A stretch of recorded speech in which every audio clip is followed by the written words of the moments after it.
ఆయన ఆయన అన్ని మాటలు చెప్తాను. ఇప్పుడు ఆయన అన్ని మాట ఏంటి మీరు వచ్చి ఎంపీగా అయితే మీ ప్రయారిటీ ఏంటని అడిగారు.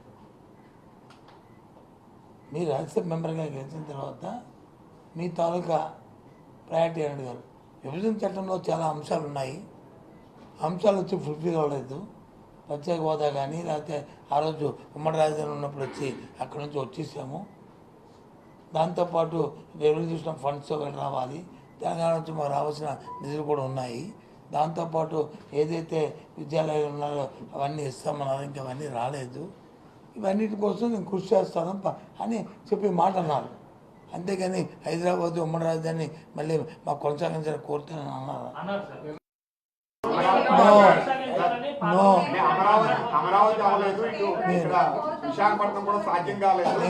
నేను నూటికి 100% మీరు ఒక్కరికి చెప్తున్నారు.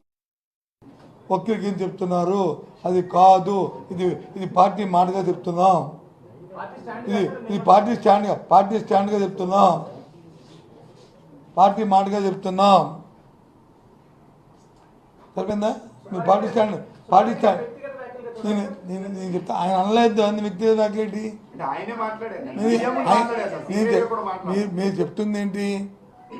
మీరు పార్టీ స్టాండ్ అన్నారు, కాదని చెప్పాను లేదా?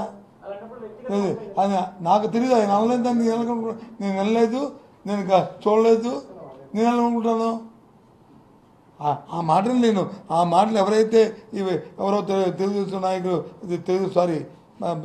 తెలంగాణ నాయకులు ఎవరు మాట్లాడంటే ఇష్యూ లేని దానికి ఏంటి? వస్తే చాలు తాటాకు చెప్పులకి బెదరాలి, కానీ మేము బెదరం ఏంటి? భారతదేశంలో ఎవరెక్కడికి వెళ్ళడానికి